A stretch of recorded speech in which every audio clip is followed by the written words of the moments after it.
ग्रंथराज श्रीमद् भगवद गीता धर्म अध्याय 2। अध्याय का नाम है गीता का सार, श्लोक संख्या 63। क्रोधात् भवते सम्मोहः सम्मोहात् स्मृति विभ्रमः स्मृति भ्रंशात् बुद्धिनाशो बुद्धिनाशात् प्रणश्यति। श्लोक में भगवान जो कुछ बोल रहे हैं तो बड़ा क्रम से समझा रहे हैं। क्या कह रहे हैं कि क्रोध से क्या होता है, सम्मोह उत्पन्न होता है और सम्मोह से स्मृति भ्रमित हो जाती है और स्मृति भ्रमित होने से बुद्धि नष्ट हो जाती है और बुद्धि नष्ट होने से व्यक्ति नष्ट हो जाता है, यानी आध्यात्मिक पतन, आध्यात्मिक मार्ग से व्यक्ति गिर जाता है ना। तो एक दुर्घटना का क्रम है, भगवान जो है दुर्घटना का क्रम बता रहे हैं और पिछले श्लोक से शुरू किया था भगवान ने दुर्घटना का क्रम, है ना।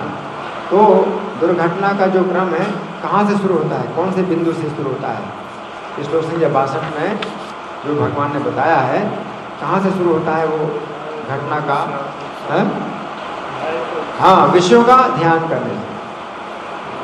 जब विषय भोगों का चिंतन किया जाता है तो उससे फिर जो है दुर्घटनाओं का क्रम जो है एक के बाद एक होता है और अंतिम दुर्घटना क्या है, प्रणश्यति, कि अपनी आध्यात्मिक मार्ग से हमारा पतन हो जाता है। हमारी जो आध्यात्मिक स्थिति है उससे हम गिर जाते हैं, है ना। तो ये बहुत बड़ा पतन है ना। तो श्लोक संख्या 62 में भगवान जिस बिंदु तक बता चुके हैं उसी बिंदु से श्लोक संख्या 63 में भगवान शुरू करते हैं, है ना। तो भगवान ने क्रोध तक बताया था कि क्रोध उत्पन्न होता है ना, विषयों का ध्यान करने से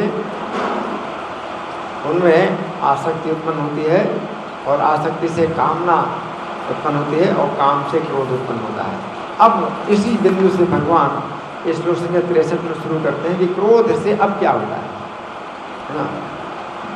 तो हम सुने कि प्रभुपाद तात्पर्य में क्या लिखते हैं, श्री रूप गोस्वामी ने हमें यह आदेश दिया है, प्रापंच गया बुद्धिया हरि संबंधी वस्तुना मुमुक्षुभि परित्यागो वैराग्यम फल्गु कथ्यते। भक्ति रसामृत सिंधु 1-2-258। कृष्ण भावनामृत के विकास से मनुष्य जान सकता है कि प्रत्येक वस्तु का उपयोग भगवान की सेवा के लिए किया जा सकता है। जो कृष्ण भावनामृत के ज्ञान से रहित हैं वे कृत्रिम ढंग से भौतिक विषयों से बचने का प्रयास करते हैं, फलता विभव बंधन से मोक्ष की कामना करते हुए भी वैराग्य की चरम अवस्था को प्राप्त नहीं कर पाते। उनका तथाकथित वैराग्य फल्गु अर्थात गौण कहलाता है। इसके विपरीत कृष्ण भावना भावित व्यक्ति जानता है कि प्रत्येक वस्तु का उपयोग भगवान की सेवा में किस प्रकार किया जाए, फलता वह भौतिक चेतना का शिकार नहीं होता। उदाहरणार्थ निर्विशेषवादी के अनुसार भगवान निराकार होने के कारण भोजन नहीं कर सकते, अतः वो अच्छे खाद्यों से बचता रहता है।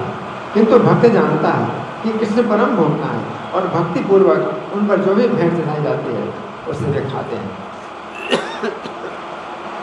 क्या कोई धुआं आ रहा है क्या? मुझे जो है धुआं की वजह से कुछ धुआं आ रहा है क्या, कुछ बन रहा है?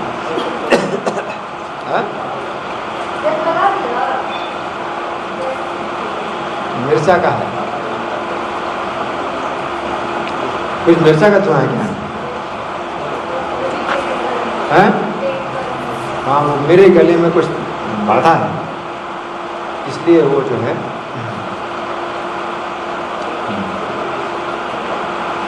तो यहाँ प्रभुपाद क्या बता रहे हैं, आप सुनिए ध्यान से। प्रभुपाद क्या बता रहे हैं, निर्विशेषवादी की बात बता रहे हैं। निर्विशेषवादी की बात बता रहे हैं भगवान प्रभुपाद। क्या बताते हैं निर्विशेषवादी के बारे में, कि निर्विशेषवादी के अनुसार भगवान निराकार होने के कारण भोजन नहीं कर सकते। क्या समझे, जो निर्विशेषवादी हैं वो मानते हैं भगवान को निराकार, तो फिर भोजन कैसे करेंगे। भोजन करने के लिए तो आपका कुछ आकार होना चाहिए, आपका आकार है तो आप भोजन करते हैं, हमारा आकार है तो हम भोजन करते हैं। तो भगवान को निराकार मानते हैं, तो फिर वो कैसे मानेंगे कि भगवान भोजन करते हैं, है ना। तो निराकार, भगवान को निराकार मानते हैं, इसलिए वो मानते हैं कि भगवान भोजन नहीं कर सकते, अतः वो अच्छे खाद्यों से बचता रहता है, अच्छे प्रकार के भोजन से बचता रहता है ना। स्वादिष्ट भोजन नहीं, ना तो भोग लगाएंगे, भगवान को भोग लगाते ही नहीं। वो जो निराकारवादी लोग हैं वो क्या करते हैं, जो भी भोजन होता है खाने का, वो भगवान को भोग नहीं लगाते। क्यों नहीं लगाते, क्योंकि भगवान निराकार मानते हैं, भगवान को निराकार मानते हैं। अच्छा, जब भगवान को भोग नहीं लगाते तो अच्छे स्वादिष्ट भोजन से बचते हैं। अब स्वादिष्ट भोजन से बचते हैं, एक गलती से अगर स्वादिष्ट भोजन खा लिया तो अब जो है चिंता में उनके दिमाग में आ जाता है कि कितना बढ़िया स्वादिष्ट भोजन है, मुझे मिल जाए। अब वो खाते तो नहीं हैं, भाई नियम है कि स्वादिष्ट भोजन नहीं खाना, तो क्या होगा, दिमाग में क्या होगा,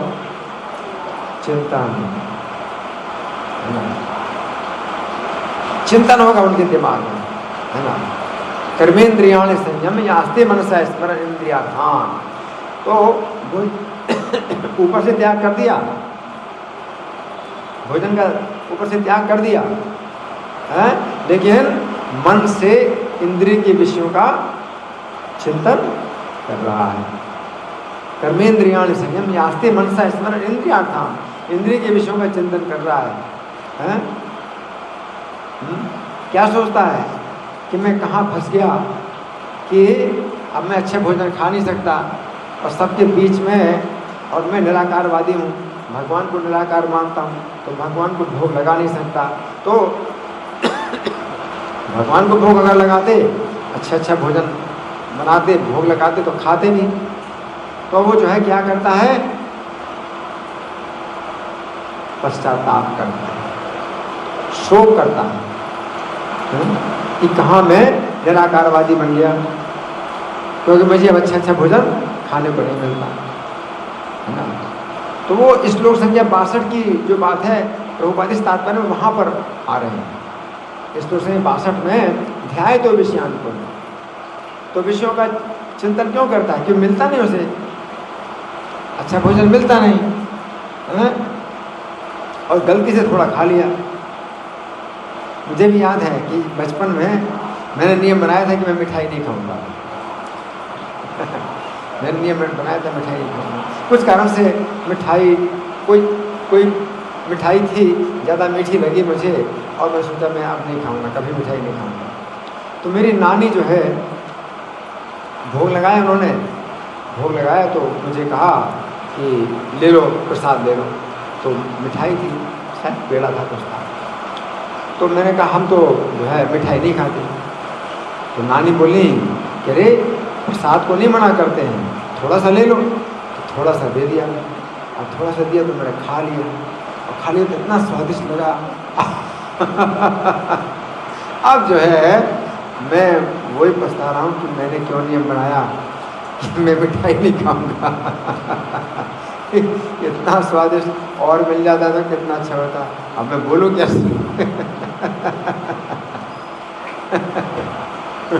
नियम बनाया, सबके बीच में नियम बनाया कि मैं मिठाई नहीं खाता। सब लोग सोचते हैं ये मिठाई नहीं खाता, और मुझे थोड़ी सी मिठाई खाने को मिल गई। अब मैं यही सोच रहा हूँ कि हाँ, कहाँ इस चक्कर में फंस गया मैं कि मैंने नियम बना लिया कि मैं मिठाई नहीं खाऊंगा। तो हाँ, ये स्थिति उनकी होती है निराकारवाद में।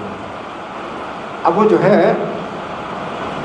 कि गलती से कुछ ना कुछ तो हो ही जाता है ना कि भाई खा लिया कोई स्वादिष्ट भोजन, कितना भी बचे हैं कि स्वादिष्ट भोजन ना मिले तो कुछ मिल ही जाता है कहीं ना कहीं से, और जहाँ मुंह में पड़ गया तो फिर जो है वो शोक करने लगता है कि क्या जो है मैं इस निराकारवाद के चक्कर में फंस गया हूँ।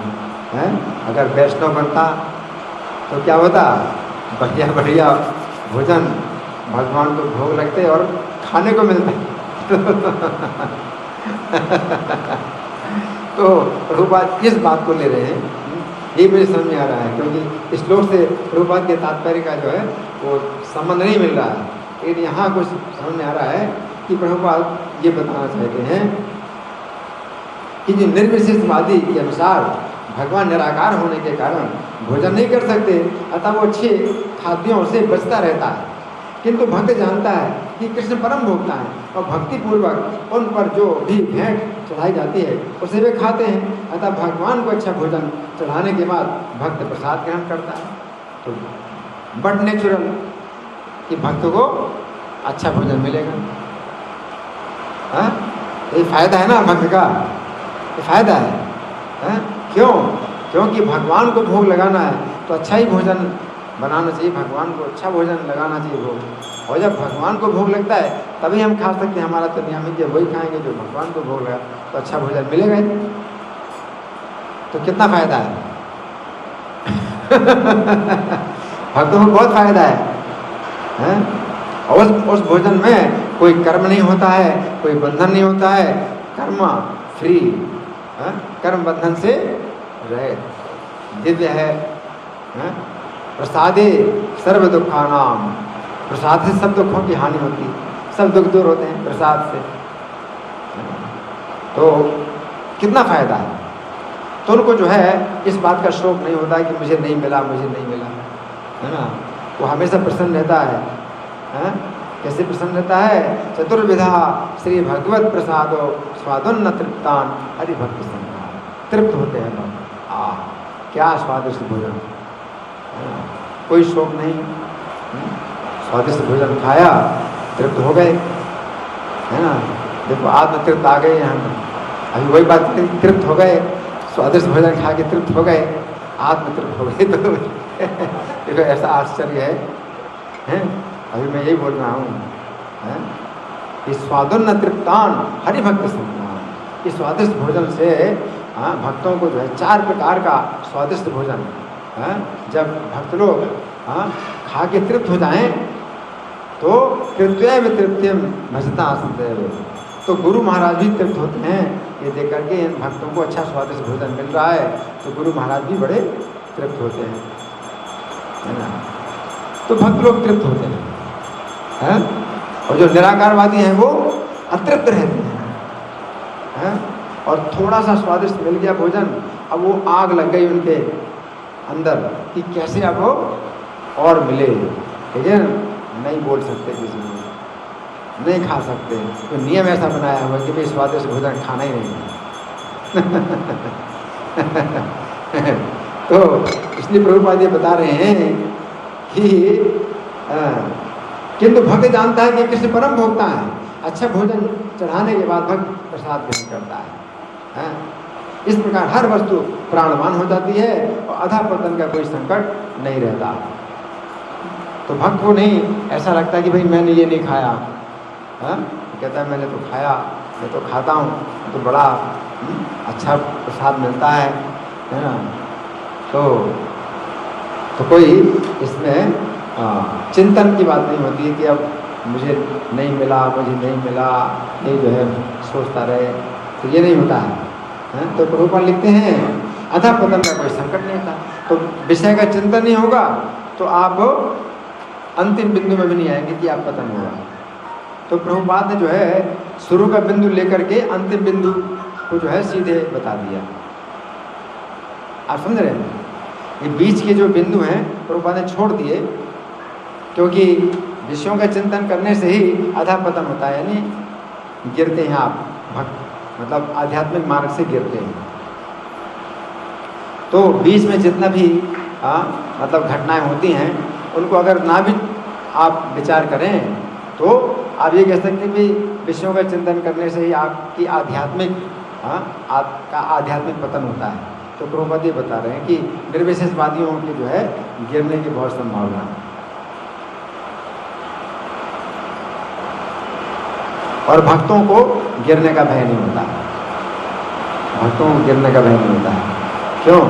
भक्त लोग जो है जैसे कुत्ता होता है, कुत्ता तो स्वामी के घर में रहता है तो जो जूठन मिलता है तो उसको मिलता है, वो बड़ा संतुष्ट रहता है कि मुझे जो है मिल गया। तो वो जो है बहुत संतोष के साथ प्रतीक्षा करता है कि जब मालिक खा लेगा तो जो उसका बचेगा वो मुझे मिल जाएगा। तो कुत्ता जो है बड़े विश्वास के साथ वो प्रतीक्षा करता है। वो नहीं चाहता कि मालिक खाए तो बीच में आ करके बाधा डाले कि मुझे खाना नहीं। कुत्ता स्वामी भक्ति, कुत्ते के अंदर स्वामी भक्ति है। तो वैष्णव भी कुत्ते के समान। अगर हम मतलब कुत्ते से कोई शिक्षा लें तो बहुत बड़ी शिक्षा है। तो जो मालिक का कुत्ता होता है ना, तो मालिक जो भी खाता है वो कभी नहीं मतलब ओ करेगा कि मुझे दो मुझे दो, बिल्कुल नहीं। वो बिल्कुल दूर बैठे रहता है और बड़े शांति के साथ और बड़े संतोष के साथ वो प्रतीक्षा करता है कि जब उठ जाएंगे कुछ बचेगा तो मैं खा लूँगा, या तो मुझे मिल जाएगा कुछ टुकड़े बाद में, और या फिर अगर नहीं मिलेगा उठ के चले जाएंगे तो कुछ टुकड़े जो बचेंगे वो फिर वो उठता है वो लेने के लिए। ये कुत्ते का गुण है। तो भक्त लोग जो है कैसे होते हैं? संतुष्ट रहते हैं, कुत्ते की तरह संतुष्ट रहते हैं, है ना। कोई मतलब अधीर नहीं, अधीरता नहीं होती है कि नहीं हमें तुरंत मिल जाए। मालिक जो है खाएंगे और अपना संतुष्ट हो जाएंगे, जितना खाएं, फिर जो बचेगा टुकड़े वो मुझे मिल जाएगा, बस ऐसा। तो गिरने का कोई भय नहीं है। वो विषयों का चिंतन नहीं करता, वो मालिक का चिंतन करता है। मालिक को अच्छा मिल जाए खाने को, है ना, फिर जो मुझे बच जाएगा वो मिले, ऐसे वो सोचता है, उस समय संतुष्ट रहता है। तो भक्त लोग कैसे होते हैं? कुत्ते, कुत्ते की तरह होते हैं, है ना। तो यहाँ रूपा लिखते हैं कि और अधा पतन का कोई संकट नहीं रहता। भक्त कृष्ण भावनामृत में रहकर प्रसाद ग्रहण करता है, जब भक्त इसे पदार्थ के रूप में तिरस्कार कर देता है। अभक्त है निराकारवादी है, तो तपस्या तो बहुत कर रहा है ना, लेकिन आप उसको दोगे प्रसाद तो वो कहेगा इतना स्वादिष्ट प्रसाद मैं नहीं खा सकता। अब मन में तो यही है कि कैसे मिल जाएगा खाने को लेकिन दिखाने के लिए नहीं खाता, दिखाता है कि भाई मैं जो है त्यागी हूँ, मैं बड़ा त्यागी हूँ, मैं नहीं खा सकता। अपराध भी है भगवान के प्रसाद का तिरस्कार करना। तो इस तरह से भगवान का भी अपराध होता है और अपने लिए भी बड़ी क्या होती है, क्या होती है? इच्छा होती है। तो यहाँ रूप लिखते हैं अतः निर्विशेषवादी अपने कृत्रिम त्याग के कारण जीवन को भोग नहीं पाता, और यही कारण है कि मन के थोड़े से विचलन से वो भयकूप में पुनः भवकूप में पुनः आ गिरता है। अब उसकी इच्छा है खाने की, तो फिर क्या होगा? जन्म लेगा, जन्म लेगा। किस रूप में जन्म लेगा? चींटी के रूप में जन्म लेगा, चीटा के रूप में जन्म लेगा। क्या उसकी इच्छा है ना स्वादिष्ट भोजन। जो चींटी और चीटा क्या करते हैं? खाते हैं। तो क्या है? निराकारवादी का क्या हुआ? ये पतन हुआ, पतन। कि भगवान को निराकार मानना अपने आप में बहुत बड़ा दोष, बहुत बड़ा दोष। उससे सब तपस्या नष्ट हो जाती है। एक तो इतनी तपस्या करी कि भाई कुछ स्वादिष्ट भोजन नहीं खाएंगे, और वो तपस्या भी सब नष्ट हो गई। तो ये अपराध किया कि भगवान निराकार है, अपराध है। इतनी तपस्या सब नष्ट हो गई और क्या जन्म मिला? चीटा या चीटी का। अब तुम्हारी इच्छा है तो ठीक है, कोई नहीं देखता, खाओ। इस प्रकार से पतन होता है। यहाँ प्रभुपाद लिखते हैं, कहा जाता है कि मुक्ति के स्तर तक पहुंच जाने पर भी ऐसा जीव नीचे गिर जाता है, क्योंकि उसे भक्ति का कोई आश्रय नहीं मिलता है। तो मुक्ति के धरातल से भी गिर जाता है। तो मुक्त तो हो गए, लेकिन भगवान की सेवा को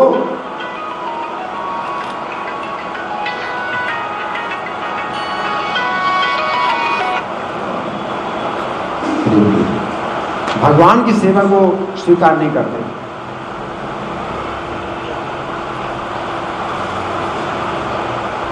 मुक्ति की अवस्था से भी जो है नीचे गिर जाएंगे अगर भगवान की सेवा को नहीं मानते। वो मुक्ति पाना चाहते हैं, लेकिन भगवान की सेवा नहीं करना चाहते। तो माया की सेवा से मुक्ति आपको मिल गई, लेकिन भगवान की सेवा नहीं करते, तो माया कहती है इधर आओ, मेरी सेवा में वापस आ जाओ। तो सेवा आपको करनी पड़ेगी, या तो भगवान की या माया की। तो आपने बहुत कष्ट से माया की सेवा से मुक्ति पा ली, लेकिन भगवान की सेवा में नहीं लगे, तो माया क्या कहती है, come back my dear, come back, आइए आपका स्वागत है। तो माया जो है आपको सेवा में अपनी बढ़ानी है, माया की सेवा करनी। तो यहाँ प्रभुपाद का तात्पर्य पूरा हो गया। अब इस श्लोक की व्याख्या में हमने श्री भगवान ने कहा पुस्तक में काफ़ी चर्चा की है, तो इतना समय तो नहीं है, कुछ बातें मैं बताऊंगा, मैं पढ़ के सुना रहा हूँ। तो क्रोध है, भगवान ने क्रोध से शुरू किया है कि क्रोध से जो है आगे क्या होता है ना। लेकिन पिछले श्लोक में भगवान ने बताया था कि इंद्रियों को विषय भोगों के द्वारा तृप्त करने की कोशिश करने पर काम की अग्नि शांत नहीं होती है। इंद्रियों को विषय भोगों के द्वारा तृप्त करने की कोशिश करने पर काम की अग्नि शांत ना होकर और अधिक बढ़ जाती है। जैसे आप ईंधन डालोगे तो आप सोचोगे भी ये अग्नि शांत हो जाए, तो क्या अग्नि शांत होगी और बढ़ेगी। तो विषय भोगों के द्वारा काम की अग्नि शांत नहीं होती है और बढ़ जाती है, और इंद्रियों में इतनी क्षमता होती भी नहीं कि वे असीमित रूप से भोग कर सकें। इस प्रकार काम की अग्नि बढ़ते बढ़ते क्रोध की अग्नि बन जाती है। कोई काम की अग्नि क्या बन गई, क्रोध की अग्नि बन गई। परंतु यहाँ पर प्रश्न उठता है कि ये क्रोध किसके प्रति होता है। अब क्रोध जो हुआ तो किसके ऊपर क्रोध आता है, हमें समझना चाहिए कि क्रोध अनिर्देशित होता है, कोई दिशा नहीं है इस क्रोध की। अब क्रोध उत्पन्न हुआ है, लेकिन किसके ऊपर अभी कुछ पता नहीं चल रहा है, पता नहीं चल रहा है कि क्रोध किसके ऊपर आ रहा है, कि क्रोध उत्पन्न होता है। परंतु क्रोध की स्थिति में उसके मन में कुछ ना कुछ अनिष्ट करने का विचार बना रहता है, कुछ अनिष्ट करना है, कुछ नुकसान करना है। अब किसका नुकसान करना है, लेकिन इच्छा ही होती है कि कुछ नुकसान करो, है ना। ऐसी स्थिति में यदि कोई व्यक्ति अपनी इच्छा के विरुद्ध या अपने सम्मान के विरुद्ध कार्य करता है, तो वो क्रोध उसी व्यक्ति की ओर चला जाता है, उसको दिशा मिल जाती क्रोध, है ना। उस दिशा उसी व्यक्ति का कुछ अनिष्ट करने का विचार मन में आ जाता है। यदि अपने कष्ट का कारण कोई दूसरा व्यक्ति नहीं मालूम पड़ता है, तो ऐसी स्थिति में अपने ऊपर ही क्रोध आता है। अब कोई नहीं मिलता है कारण कि भाई इनके ऊपर क्रोध करना, इनके ऊपर क्रोध करना, तो अपने ऊपर ही क्रोध आता है तथा अपना अनिष्ट करने का ही विचार मन में आता है। ये विचार दूसरे व्यक्ति की हत्या करने का या आत्महत्या करने का भी हो सकता है। तो किसी की हत्या भी कर सकता है या अपनी हत्या भी कर सकता है, तो क्रोध ऐसा भी हो सकता है। तो यहाँ पर भगवान कह रहे हैं क्रोधा भवति सम्मोह, अर्थात क्रोध से सम्मोह उत्पन्न होता है। सम्मोह का अर्थ है कार्य अकार्य विवेक का अभाव, कि क्या करना चाहिए क्या नहीं करना चाहिए वो विवेक नहीं रहता। क्रोध में सम्मोह की स्थिति में वो सामान्य विवेक भी समाप्त हो जाता है, जो ये कहता है कि ये कार्य उस व्यक्ति के लिए अत्यंत कष्टकारक है जिसके लिए मैं करने वाला हूँ। सामान्य विवेक का अर्थ है ये समझना कि जो कार्य मेरे लिए अनिष्टकारक है वो कार्य दूसरों के लिए भी मैं ना करूँ। हमारे अंदर ये सामान्य विवेक होता है कि अगर मैं नहीं चाहता अपने लिए कि कुछ अनिष्ट हो तो मैं दूसरों का अनिष्ट क्यों करूँ, है ना, सामान्य। लेकिन विवेक खत्म हो जाता है। इलेक्ट्रॉनिक मशीनें सदा वातानुकूलित कमरों में रखी जाती हैं, समझ रहे हैं। एसी, जहाँ एसी और इलेक्ट्रॉनिक मशीनें वहाँ रखी जाती हैं जहाँ का शीतल वातावरण होता है। शीतल वातावरण में इलेक्ट्रॉनिक मशीनें अच्छी प्रकार काम करती हैं, परंतु यदि वातावरण में अधिक गर्मी हो जाती है तो मशीनें कार्य करना बंद कर देती हैं। इलेक्ट्रॉनिक मशीनें, कंप्यूटर जैसे हैं, अगर गर्मी होती तो मशीन काम नहीं करती। हमारा मस्तिष्क भी एक इलेक्ट्रॉनिक मशीन की तरह है जिसके लिए वातानुकूलित वातावरण श्री कृष्ण भावना में रखें। एसी चाहिए और एसी क्या है, कृष्ण भावना में रखें। उस एसी में हमारा मस्तिष्क काम करेगा।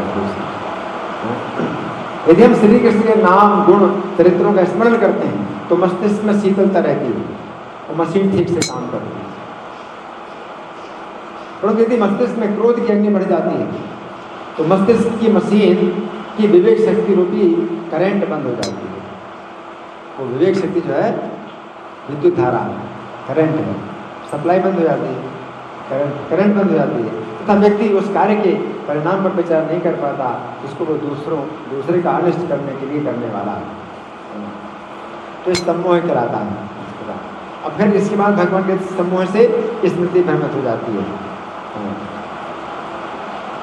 स्मृति का अर्थ है उन बातों को याद करना जिनका पूर्व काल में हमारे मस्तिष्क में विशेष प्रभाव पड़ा हो। जैसे हम जब आग में अपना हाथ डालते हैं तो तुरंत स्मृति आती है, समझ रहे हैं। आपने अगर आग में हाथ डाला तो तुरंत याद आता है क्या कि पूर्व काल में जब हमने आग में हाथ डाला था तो क्या परिणाम हुआ था।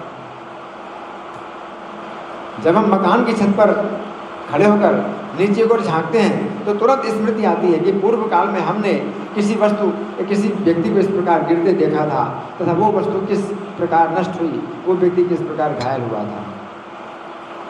इस प्रकार से हम अपनी रक्षा कर लेते हैं। आग में हाथ डालते हैं तो याद आता है क्या पहले आग में हाथ डाला था और हाथ जला था। तो इस प्रकार से हम आग में हाथ फिर नहीं डालते, हटा लेते हैं आग से हम। ये स्मृति कहलाती है। तो यहाँ पर भगवान कह रहे हैं कि सम्मोह से स्मृति नष्ट हो जाती है। इसका अर्थ है कि पूर्व काल में जो दुर्घटना हुई थी उस दुर्घटना का जो कष्ट हमने प्राप्त किया था उसकी याद हमें बिल्कुल भी नहीं आती है।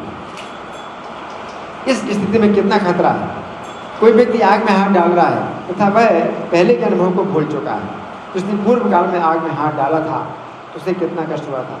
ये माया का कार्य है। यहाँ पर भगवान ये रहस्य बतला रहे हैं। जो ही हम कृष्ण के चिंतन को छोड़कर माया को भोगने का विचार करते हैं तो ऐसा परिणाम होता है। माया हमें सम्मोहित कर देती है, हमारी स्मृति भ्रष्ट कर देती है। इस प्रकार हम बार बार अत्यंत दुख का अनुभव करते हैं। माया क्या करती है, उसी कष्ट में हमें फिर से डालती है और हम भूल जाते हैं कि पहले हमने कष्ट भोगा था। सोचिए आप आग में हाथ बार बार डालते हैं। एक बार आग में हाथ डाला तो कई महीने इलाज कराया और फिर आप क्या करते हैं, फिर से आग में हाथ डालते हैं। माया क्या करती है, स्मृति नष्ट कर देती है और फिर से आप माया को भोगने का प्रयास करते हैं।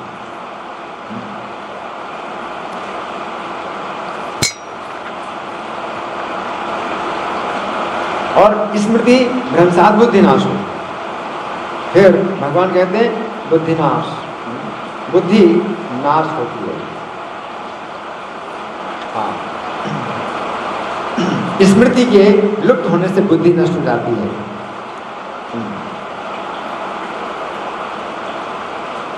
यदि कोई व्यक्ति शत्रु भाव से या मित्र भाव से श्री कृष्ण का निरंतर स्मरण करता है तो निरंतर स्मरण के प्रभाव से वो समस्त अपराधों से मुक्त हो जाता है और अब उसका स्मरण प्रीति पूर्वक होने लगता है। और भगवान गीता 10:10 में कहते हैं कि जो उनका सदा प्रीतिपूर्वक स्मरण करते हैं, उन्हें वे ऐसी बुद्धि प्रदान करते हैं जिससे वे श्री कृष्ण के निकट आते हैं। और श्री कृष्ण के निकट जाने के लिए आवश्यक है कि जिस बंधन में हम बंधे हुए हैं उस बंधन से हम मुक्त हों। तो बुद्धि एक ऐसी पैनी तलवार है जो हमें श्री कृष्ण के द्वारा प्राप्त होती है, जिससे हम स्वयं अपने बंधन को काटकर श्री कृष्ण के निकट जाते हैं। परंतु यदि हम श्री कृष्ण का स्मरण ही नहीं कर सकते तो किस प्रकार हमें बुद्धि रूपी पैनी तलवार प्राप्त होगी। जब बुद्धि रूपी पैनी तलवार हमें प्राप्त नहीं होगी तो हम किस प्रकार संसार बंधन को काट पाएंगे। और जब हम अपने बंधन से मुक्त नहीं हो सकते तब तक किस प्रकार श्री कृष्ण के निकट जा सकेंगे। तो बुद्धिनाश है ना। तो बुद्धिनाश का मतलब है कि बुद्धि खराब हो जाती है। श्री कृष्ण का स्मरण लुप्त होने से हमारे पास बुद्धि रूपी जो पैनी तलवार थी वो खराब हो जाती है या कुंठित हो जाती है। अब क्या होता है, बुद्धि रूपी तलवार पहले पैनी थी परंतु अब कुंठित हो गई। इस प्रकार इस कुंठित तलवार से माया के बंधनों को हम काटने का जितना प्रयास करें या परिश्रम करें वो बंधन नहीं कट पाएगा। तलवार अगर घुंडा हो गई, घुंडा बोलते हैं, कुंठित हो जाती है तलवार, अब जितना भी काटे वो कटेगा नहीं बंधन। पैनी तलवार होगी तो कट जाएगी। तो बुद्धि जो है हमारी जब खराब हो जाती है, जैसे बुद्धि की तलवार क्या हो गई, कुंठित हो गई, तो माया के बंधन जो है फिर कटते नहीं हैं और माया के बंधन में हमें बंधना पड़ता है। फिर भगवान कहते हैं बुद्धिनाशात् प्रणश्यति, बुद्धि नष्ट होने से जीव का पतन हो जाता है। बुद्धि के नष्ट होने से जीवात्मा भगवान से दूर हो जाता है। इसकी पहले हमने चर्चा की थी कि बुद्धि नष्ट होने का अर्थ है बुद्धि रूपी पैनी तलवार का कुंठित होना। तो ऐसी स्थिति में माया के जो बंधन हमें निरंतर प्राप्त होते रहते हैं उन्हें हम काट नहीं पाते हैं। इस प्रकार माया के बंधन में हम बंध जाते हैं। फिर क्या होता है, जब माया के बंधन में हम बंध जाते हैं तो माया हमें अपने क्षेत्र में खींच लेती है। अगर आपके पास पैनी तलवार है तो माया आपको बांधती है और आप काटते रहेंगे तो फिर माया आपको खींच नहीं पाएगी, नहीं। अब तलवार आपकी पैनी नहीं कुंठित हो गई तो आप चाहे जितना भी काटो नहीं कटेगा, तो माया खींच लेगी। बंधन में आपको बांधती है तो आपने काट नहीं पाया बंधन, तो माया खींच लेती है। इस प्रकार हम श्री कृष्ण से दूर हो जाते हैं। तो इस तरह से हमने कुछ चर्चा की कि बुद्धि नष्ट होने से कैसे हम कृष्ण से दूर हो जाते हैं, है ना। तो एक एक घटना में जो है भगवान बताते हैं कि कैसे विषयों का चिंतन करने से हमारी स्थिति जो है गिरती है, हम कैसे भगवान से दूर हो गए, है ना। तो आज के श्लोक का यही संदेश है कि शुरुआत कहाँ से होती है, शुरुआत कहाँ से होती है,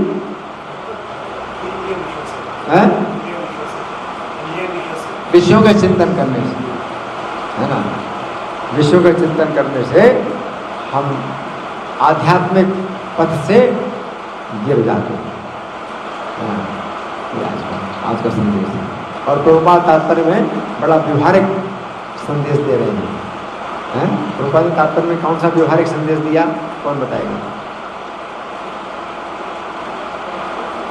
कौन बताएगा। प्रभुपाद ने संदेश दिया भक्तों में और निराकारवादियों में क्या अंतर है। हाँ, कौन बताएगा। जो भी स्वादिष्ट वस्तु होती है वो भगवान को समर्पित करके और स्वयं उसको ग्रहण करते हैं, जिससे कि उसकी, तो आप संतुष्ट रहते हैं, तो आपको जो है कोई अशांति नहीं मिलती कि मुझे नहीं मिला खाने को, मुझे नहीं मिला खाने को। तो उसमें फिर विषयों का चिंतन नहीं होता है। और उनके गिरने की बहुत संभावना होती है। किनकी, निराकारवादियों की। क्यों, विषयों का चिंतन करते रहते हैं। विषयों का चिंतन क्यों करते हैं, क्योंकि वो जो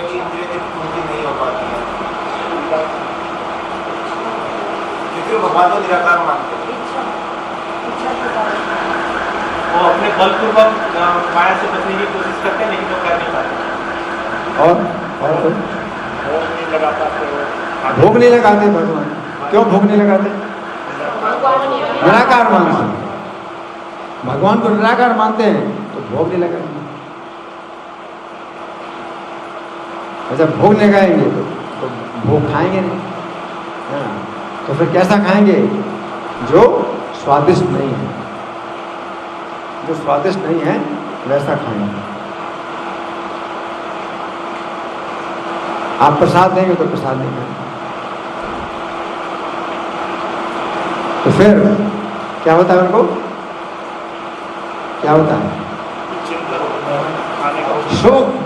शोक होता है, पछतावा होता है कि मैं क्यों इस चक्कर में फंस गया।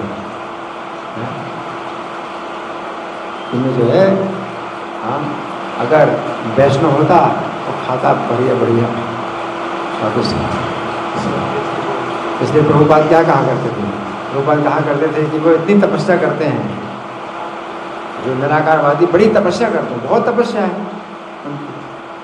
ना, सब प्रकार के विषयों का त्याग करना, बहुत तपस्या करते हैं, और तो भी भगवान के धाम में नहीं जा पाते।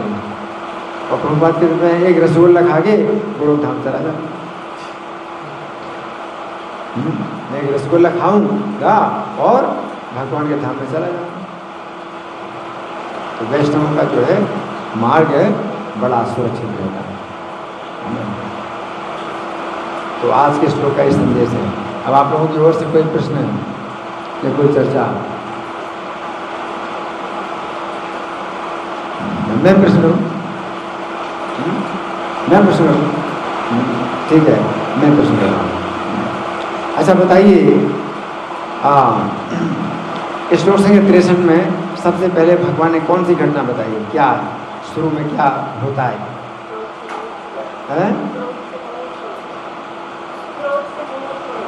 क्रोध से मोह उत्पन्न होता है, ठीक है? हाँ, क्रोध से सम्मोह उत्पन्न होता है ना। तो इसको हमने कैसे समझाया, क्या है ये, क्या घटना होती है? क्रोध से सम्मोह उत्पन्न होता है। पहले तो हमने बताया कि क्रोध किस पर आता है, किस पर क्रोध आता है जी? क्रोध जब आता है तो कोई दिशा होती है उसकी कि किसके ऊपर क्रोध करना है? नहीं है, दिशा विहीन क्रोध होता है, दिशा विहीन। लेकिन क्रोध में भावना कैसी होती है कि क्या करूं? हाँ, किसी का अनिष्ट करूं, ये भाव रहता है। मैं किसी का अनिष्ट करूं, किसका अनिष्ट करूं ये पता नहीं चलता है, किसका अनिष्ट करूं, है ना। फिर होता क्या है? कोई दिशा तो मिलती होगी, क्या होता है? आसपास कोई व्यक्ति होता है तो उसी की हानि करना चाहता है, या फिर अगर वो कोई व्यक्ति नहीं होता तो स्वयं की हानि करता है।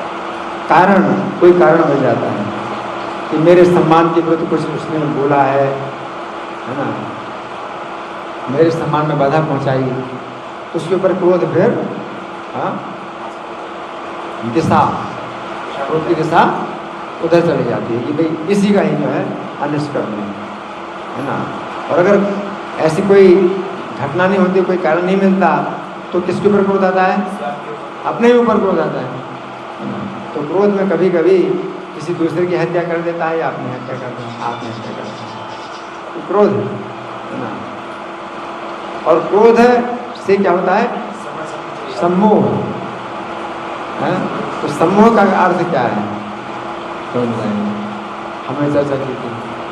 क्रोध का अर्थ, क्रोध से सम्मोह पैदा होता है। सम्मोह का अर्थ क्या है? वो तो उसके बाद है, स्मरण शक्ति भ्रमित होती है तो उसके बाद है। इस सम्मोह का क्या मतलब है? इंद्रिया हमारी सेटिस्फाई नहीं हो पाती है, इस वजह से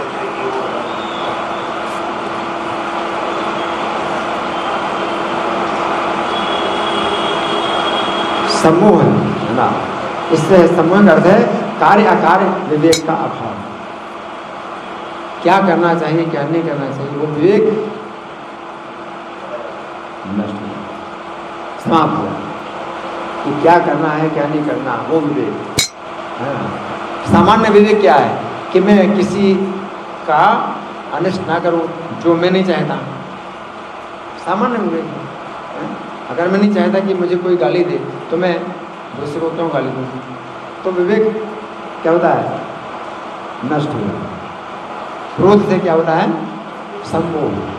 और सम्मोह का मतलब वो विवेक आपका नष्ट हो गया जिसमें आपको समझ में आता है कि आप ऐसा काम ना करें किसी व्यक्ति के प्रति। अभी ये बेचारे निर्दोष हैं, है ना, मैं क्यों इनको गाली दूंगा? क्यों? मैं नहीं चाहता कि कोई मुझे गाली दे, तो मेरी तरह तो ये भी एक जीव है, तो मैं इसको क्यों गाली दूँ? मैं नहीं चाहता कि कोई मुझे थप्पड़ मारे, तो मैं इनको क्यों थप्पड़ मारूँ? ये तो निर्दोष है। तो क्रोध में क्या होता है? विवेक नष्ट हो जाता है। वो विवेक नष्ट हो जाता है कि जो कार्य मेरे लिए अनिष्टकारक है ये कार्य मैं दूसरों के लिए क्यों करूं? ये विवेक नष्ट हो जाता है ना। तो फिर हमने मशीन से तुलना की कि हमारा जो मस्तिष्क है, तो विवेक क्यों नष्ट हो जाता है? मस्तिष्क हमारा कैसी मशीन है? इलेक्ट्रॉनिक मशीन है, कंप्यूटर। आपका मस्तिष्क भी एक कंप्यूटर है। सबका मस्तिष्क क्या है? एक कंप्यूटर है। कंप्यूटर है। और कंप्यूटर किस में काम करता है? जहाँ एसी हो, है ना, शीतल हवा, जहाँ शीतल, तो वो एसी। तो आपका मस्तिष्क भी कंप्यूटर है, तो एसी चाहिए उसको, तब काम करेगा ठीक से। और वो एसी क्या होता है मस्तिष्क के लिए? कृष्ण भावनामृत, कृष्ण की चर्चा करना, कृष्ण के बारे में श्रवण करना, हरे कृष्ण का जाप करना, ये एसी है। इस एसी में आपका दिमाग ठीक से काम करता है, विवेक बना रहता है। लेकिन वो जो है क्रोध की गर्मी, जब क्रोध की गर्मी आई, है ना, और वो एसी बंद हो गया, तो क्रोध की गर्मी, एक तो एसी बंद हो गया और दूसरी क्रोध की गर्मी मस्तिष्क में आई, तो क्या हो रहा है? मशीन खराब हो जाती है, विवेक नष्ट हो जाता है। आपका कंप्यूटर जो है काम नहीं करता, विवेक नष्ट हो जाता है। कुछ लग रहा है ना, कुछ की ऐसा कुछ ठीक लग रहा है ना, है? तो समूह, क्रोध से समूह बदलता है। क्रोध की गर्मी से आपके मस्तिष्क का जो कंप्यूटर है वो खराब हो जाता है, और वो विवेक शक्ति, जो विद्युत शक्ति है, उसका प्रवाह बंद हो जाता है, सप्लाई बंद हो जाती है। इस तरह से होता है ना। और फिर समूह से स्मृति भ्रमित हो जाती है। अब स्मृति नष्ट हो जाती है कि हमने इसका कुछ उदाहरण दिया, कैसे? आग में क्या? आग में हाथ डालते हैं तो आपको स्मरण आता है ना पहले का, कि पहले आपने आग में हाथ डाला था तो क्या हुआ था, तो आप अपनी रक्षा कर लेते हैं, आग से हाथ हटा लेते हैं। तो दोबारा मैं नहीं चाहता कि ऐसा दोबारा हो, ये वो स्मृति नष्ट हो गई, दोबारा आग में हाथ डाला, स्मृति नष्ट हो जाती है। और स्मृति भ्रंशात बुद्धि नाश हो, स्मृति नष्ट होने से बुद्धि नष्ट हो जाती है।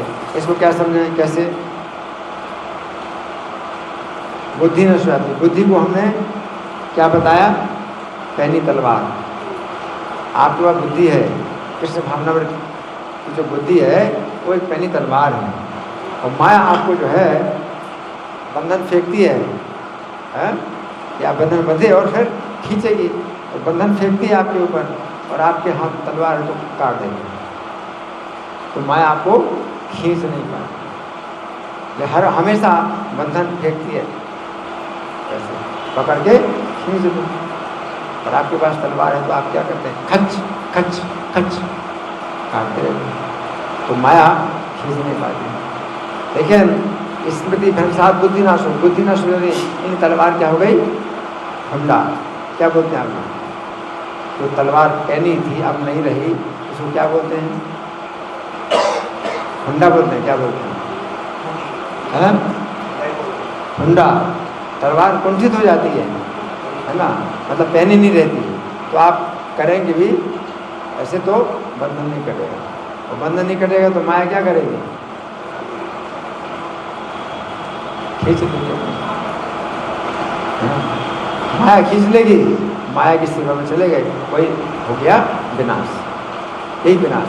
जीवात्मा तो नष्ट नहीं होता, बुद्धि नाशात् प्रणश्यति, तो भगवान के बुद्धि के नष्ट होने से जीवात्मा नष्ट हो जाता है। तो जीवात्मा के नष्ट होने का मतलब क्या हो गया कि माया के बंधन में आप फिर से आ गए, तो बुद्धि नाशात् प्रणश्यति। तो ये जो है क्रम है, घटनाक्रम। तो घटनाक्रम कहाँ से शुरू होता है, कहाँ से शुरू होता है, विषयों के चिंतन से, विषयों का चिंतन करने से घटनाक्रम शुरू होता है। तो जो भक्त हैं तो चिंतन करते हैं किसका, कृष्ण का चिंतन करते हैं। तो उस दिशा में भी घटनाएं होती हैं, वो ऊपर आते हैं। अगर कृष्ण का चिंतन करते हैं, विषयों का चिंतन करने से उनमें आसक्ति होती है, कृष्ण का चिंतन करोगे तो कृष्ण में आसक्ति होती है ना। संगात संजायते काम, और आसक्ति से काम उत्पन्न होता है, तो यहाँ पर आसक्ति से प्रेम उत्पन्न होता है। तो बिंदु वही है चिंतन करना।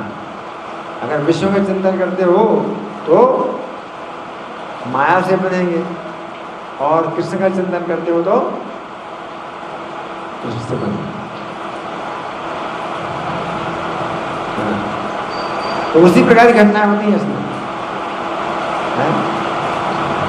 और अंत में आप कृष्ण की सेवा में बंध जाए। तो वही हमें बंधन चाहिए। हमें क्या बंधन चाहिए, कृष्ण की सेवा में बंध जाए।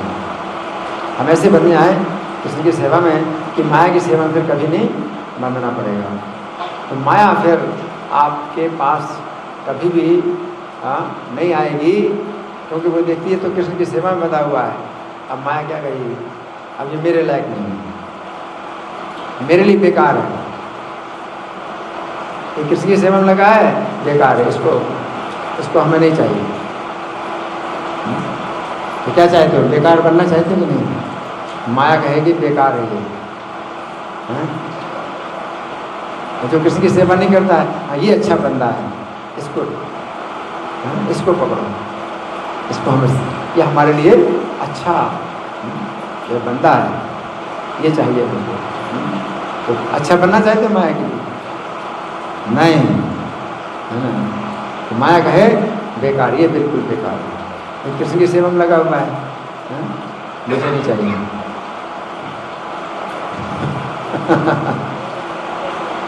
तो बेकार बन जाओ तो अच्छा है।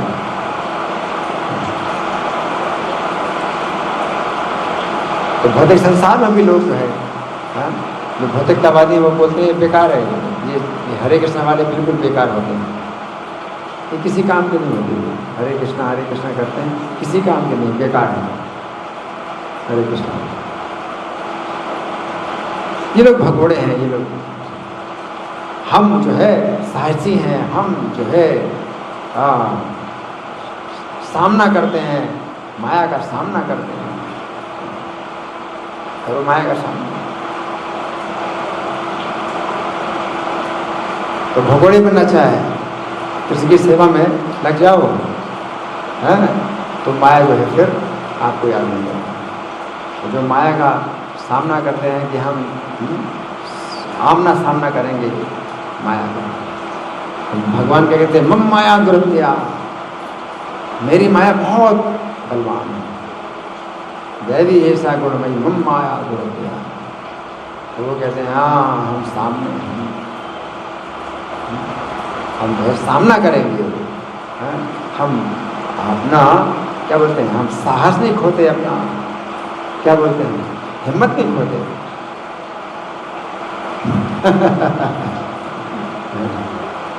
और हम क्या करते हैं, माया से डरते हैं। हम माया से डरते हैं और कृष्ण से प्रार्थना करते हैं मुझे अपनी सेवा में लगा लो, तो माया जो है फिर हमारे पास ना आए। तो अच्छा है माया सेवा, माया हमें सेवा में न लगाए।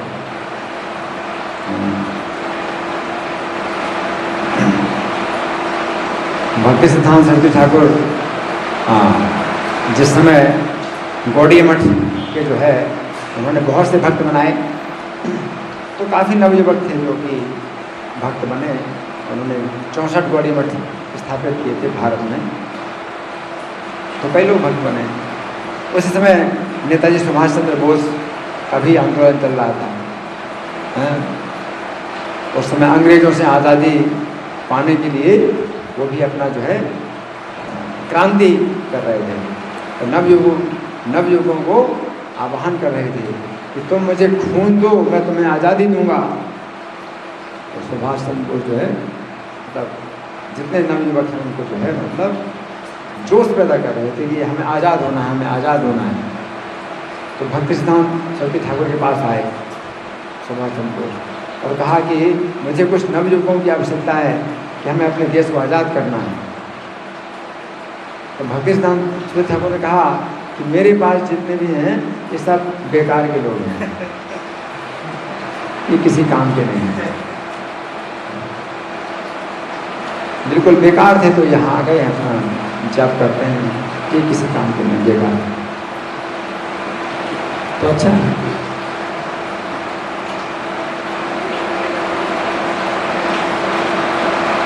क्योंकि वो आज़ादी कोई भी आज़ादी हो नहीं, लेकिन आप माया में और ज़्यादा आप गुलाम हो गए। जब अंग्रेज़ों का शासन था तो उस समय जितना लोग धार्मिक थे, आज़ादी में क्या हो गया उतना देख वो जो है अब गुलाम हो गए, विषयों के गुलाम हो गए। तो आज़ादी क्या मिली, विश्व में और ज़्यादा लोग लिप्त हो गए, भगवान से जुड़े। उस समय उनका कुछ अन्याय होता था, अंग्रेज लोग अन्याय करते थे, अत्याचार करते थे, तो बहुत जो है भारतीय लोग भगवान से प्रार्थना करते थे, भगवान की पूजा करते थे, और इस कारण को लेकर के भी कि भगवान रक्षा करें, तो वो जो है ज़्यादा पूजा पाठ में लगे रहते थे। तो वो ज़्यादा अच्छा है कि माया के गुलाम नहीं थे, भगवान की सेवा में लगे थे। जब आज़ादी मिली तो उस आज़ादी में क्या हुआ, खूब जी भर के विषय भोग करो, इंद्रिय तृप्ति करो और माया में और बंध गए। तो आज़ादी क्या है, उल्टा हो गया और माया की गुलामी आ गई, है ना। इसलिए भक्ति सिद्धांत सरस्वती ठाकुर ने कहा था कि इस आज़ादी के चक्कर में मत पड़ो। प्रभुपाद से कहा था आज़ादी के चक्कर में मत पड़ो। प्रभुपाद ने उनसे तर्क किया था कि हाँ, आपके चैतन्य महाप्रभु संदेश कौन सुनेगा जब तक हमारा भारत आज़ाद नहीं है। तो भक्ति सिद्धांत सरस्वती ठाकुर ने कहा कि इसका कोई संबंध नहीं है इससे कि भारत आज़ाद है, भारत आज़ाद नहीं है, इससे कोई संबंध नहीं है। कृष्ण भावनामृत को जो है तुम्हें फैलाना है संसार। ये कृष्ण भावनामृत जो है असली आज़ादी इसी में है, असली आज़ादी इसी में है, कृष्ण भावनामृत में। तो कृष्ण भावना भावित हों और इस संसार को छोड़ के वापस आए नहीं। ये आज़ादी किस तरह की आज़ादी है कि भाई हम आज़ाद हो गए, अब जो है अपनी इच्छानुसार जितना चाहें वो हम भोगें, भोग करें और नरक में जाएं। तो नरक का ही द्वार खोल गया।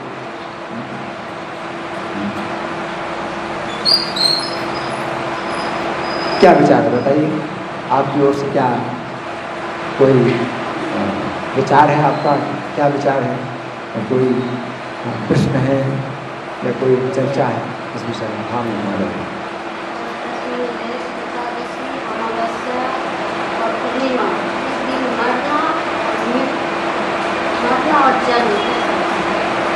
फिर जोर से बोलिए, क्या कह रहे हैं? एकादशी, हाँ अमावस्या, पूर्णिमा, हाँ, इस दिन किसी का मरना और जन्म लेना कैसे? नहीं, पहली बात तो यह है कि जो मैंने आपको प्रवचन दिया उसमें आप कोई विचार नहीं किया आपने। वो तो प्रश्न आपने किया है, चलो ठीक अलग बात है, लेकिन आज के प्रवचन पर आपने कुछ मनन नहीं किया, कुछ विचार नहीं किया, तो ये इसलिए जो है हमें प्रोत्साहन नहीं मिल रहा कि जो इस समय श्लोक में भगवान कह रहे हैं, प्रभुपाद तात्पर्य में लिख रहे हैं, या कुछ मैं बता रहा हूँ, उस संबंध में आपने कुछ प्रश्न नहीं किया है, कोई अपना विचार नहीं कर दिया, है ना? आजकल जैसे सोशल साइट्स पे बहुत सारे ऐसे जोर से जैसे सोशल साइट्स होते हैं कोई suicide, social sites, social, Facebook हो गए, हाँ इंस्टाग्राम, हाँ हाँ, उसमें कभी कभार के कुछ ऐसी चीज़ें आ जाती है जिससे हमें पढ़ के हमें बुरा लगता है, तो प्रकट करने का मन करता है, तो हमें उसमें करना चाहिए या नहीं करना चाहिए? ये जो आजकल के जो है उसमें इंटरनेट में या फेसबुक में ये सब जो चीज़ें आती हैं, तो सबसे ज़्यादा पतन इसी में हो रहा है। कंप्यूटर और टीवी इन सब चीज़ों में जो है सबसे ज़्यादा पतन इसी में हो रहा है। लेकिन ये जो टेक्नोलॉजी है, इसका अगर आप सदुपयोग करें तो बहुत तेज़ी से आप शुद्धिकरण होगा, बहुत तेज़ी से शुद्धिकरण होगा, और दुरुपयोग करें तो बहुत तेज़ी से दुर्गतिकरण होगा, दुर्गति बहुत तेज़ी से होगी। टेक्नोलॉजी जो है ये फास्ट है, टेक्नोलॉजी फास्ट है। सही बटन दबाया तो बैकवर्ड में चले जाए, गलत बटन दबाया तो नरक में चले जाए, फास्ट सर्विस। तो आज की जो टेक्नोलॉजी है तो ये बहुत फास्ट है। हाँ जी, क्वेश्चन ये था कि जैसे कि अभी जो भी है टेक्नोलॉजी है, इसका जो भी सोशल साइट्स है, उस पर जो भी आती है आपत्तिजनक जो भी वस्तुएं आती हैं, जो कृष्ण भावनामृत को जो रिक्वेस्ट पहुँचाती हैं, उस पर हम अपनी प्रतिक्रिया करें या ना करें? देखिए ऐसा है कि कलयुग है, ये कलयुग है, कलयुग में पाखंड फैलता है ना, तो इसका विरोध आप कर सकते हैं, लेकिन बस यही है कि जो सुनना चाहे आप उसको बताएंगे, जो नहीं सुनना चाहेंगे वो आपका विरोध करेंगे। उनकी जाने की, नरक में जाने की इच्छा है तो वो आपका विरोध करेंगे।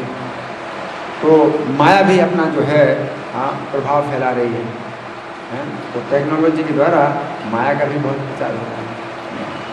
तो हमारा कार्य ये है कि कृष्ण भावनामृत का प्रचार करें। जैसे पानी की वर्षा हो रही है, तो पानी की वर्षा हो रही है, तो कलयुग जो है उसी प्रकार से पाखंड का युग है। पाखंड और पाप कलयुग में वो है कि मतलब ये है दोषों का समुद्र है, कलयुग दोषों का समुद्र है। अब इसमें एक उपाय है कि छाता अगर आपके पास है तो आप अपनी रक्षा कर सकते हैं वर्षा से, तो आप छाता दो लोगों को, तो वर्षा को आप नहीं रोक सकते। अगर वर्षा को नहीं रोक सकते तो आप क्या करो, छाता बनाने की फैक्ट्री है, वो आप छाता बनाओ, लोगों को छाता दो, वही अपनी रक्षा करो। तो हरे कृष्ण जप कराओ, ये जप करो, हरे कृष्ण का जप करो, है ना, प्रभुपाद की पुस्तकें दो, ये पढ़ो, है ना, और जगह जगह कीर्तन करना है, सत्संग करना है, ये कर सकते हैं आप, ठीक है ना। हम इसमें विरोध करते हैं, लेकिन यह है कि जिनको बचना होगा वो बचेंगे, और जिनको नहीं बचना होगा वो जाएंगे नरक में। जारे देखा तारे कहो कृष्ण उपदेश, जिसको देखते उसको कृष्ण का उपदेश करो। अभी शासन की ओर से ये नहीं हो सकता, कलयुग में शासन सूत्रों का है। पहले शासन होता था राजर्षियों के द्वारा, शासन होता था, तो उसमें बहुत रोक लगी थी। जो व्यक्ति एकादशी का व्रत नहीं करेगा उसको राज्य से बाहर निकाल देंगे, उसको दंड दिया जाएगा। ऐसे ना जाओ। कलयुग में ये बताया गया है कि शूद्रों का शासन होगा, म्लेच्छों का शासन होगा, चैतन्य महाप्रभु जब थे उस समय मुसलमानों का शासन था, तो भगवान ने वो शासन को नहीं बदला। क्यों? भगवान चाहते तो बदल देते, मुसलमानों के शासन को बदल देते। गो हत्या करते थे, चैतन्य महाप्रभु उसको भी नहीं रोका।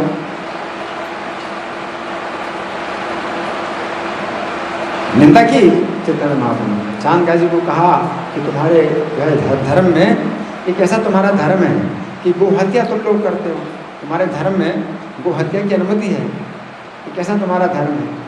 लेकिन जब उसने कहा कि अब हमारा धर्म ऐसा है और हमारे समाज के दबाव से हमें ये पालन करना पड़ रहा है, चांद जी ने कहा, तो चैतन्य महाप्रभु हंस पड़े। फिर उन्होंने कहा चलो ठीक है, कीर्तन बंद नहीं कराना, कीर्तन बंद नहीं कराना। तो उसने कहा ठीक है, कीर्तन बंद नहीं कराएंगे। अब बाकी गो हत्या के लिए चैतन्य महाप्रभु ने कहा कि गो हत्या नहीं करना। गो हत्या का तो अब उनके धर्म का जो दोष है, अब क्या किया जाए। तो कलयुग में दोष है, कलयुग में दोष रहेंगे, लेकिन अगर आप हरिनाम कीर्तन को फैलाएंगे तो गौओं की रक्षा होगी, ब्राह्मणों की रक्षा होगी, ब्राह्मणों की संख्या बढ़ेगी, गौओं की संख्या बढ़ेगी, सब कुछ होगा। और अगर आप एक दोष को आप रोकना चाहते हैं तो थोड़े समय के लिए आप वो दोष रोक सकते हैं, लेकिन और भी कई प्रकार के दोष हैं वो भी बढ़ते जा रहे हैं। मान लीजिए गोहत्या भी अगर आप रुकवाते हैं तो कुछ समय के लिए गोहत्या अगर रुक जाएगी, फिर से शुरू हो जाएगी। लेकिन अगर आप हरिनाम को फैलाते हैं तो चारों ओर से जो है दोष दूर होते हैं, सभी ओर से दोष दूर होते हैं। हाँ, जो गीता का संदेश है ये अगर आप फैलाते हैं, अभी कलयुग ने इतना अज्ञान पैदा कर दिया है कि अगला जीवन ही नहीं मानते। अब अगला जीवन ही नहीं है तो इस जीवन में जो कुछ अच्छा लगे सो करो, जो भी पाप करते हो करो, क्योंकि अगला जीवन है ही नहीं। तो आपके जो पाप हैं अगर मान लो लिखे भी जाएंगे, अगला जीवन है ही नहीं, आप ही नहीं रहेंगे, इस जीवन के बाद सब कुछ नष्ट हो जाएगा, तो दंड कौन भोगेगा।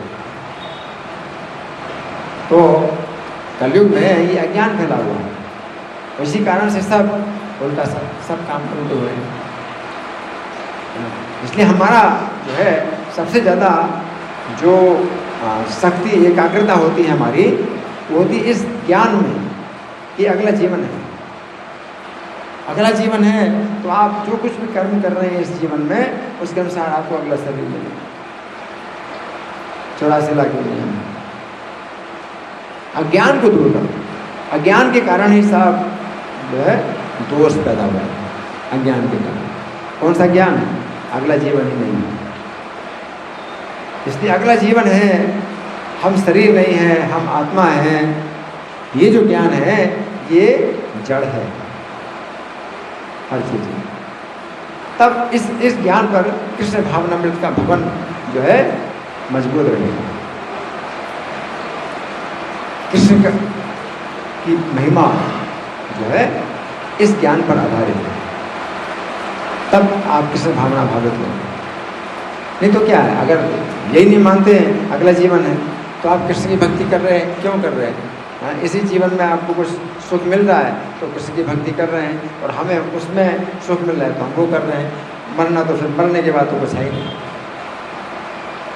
कैसे? तो वो लोग जो है हाँ, इस ज्ञान, जब ये ज्ञान भरा हुआ है कि अगला जीवन है ही नहीं, इस जीवन के बाद सब खत्म हो जाएगा। आज की शिक्षा क्या है? यही तो है। क्या है? क्या है शिक्षा आज की शिक्षा में क्या होता है? शरीर जब नष्ट होगा तो सब कुछ नष्ट हो जाएगा, यही तो है। क्या है शिक्षा? यही शिक्षा है, अगला जीवन नहीं है। तो आप कृष्ण की भक्ति करो या जो है बदमाशी करो, चोरी करो, हत्या करो, अगला जीवन तो है ही नहीं, मरने के बाद सब खत्म हो जाएगा। तो फिर कहाँ नरक है, कहाँ स्वर्ग, क्या है? कुछ नहीं, आपको दंड मिलेगा, ठीक है ना। तो ये जो है मतलब अज्ञान है। धन्यवाद। ग्रंथराज श्रीमद् भगवत गीता की जय। शाखा पाठ शाखी ललिता शाखा की जय। श्री जगन्नाथ बलदेव की जय।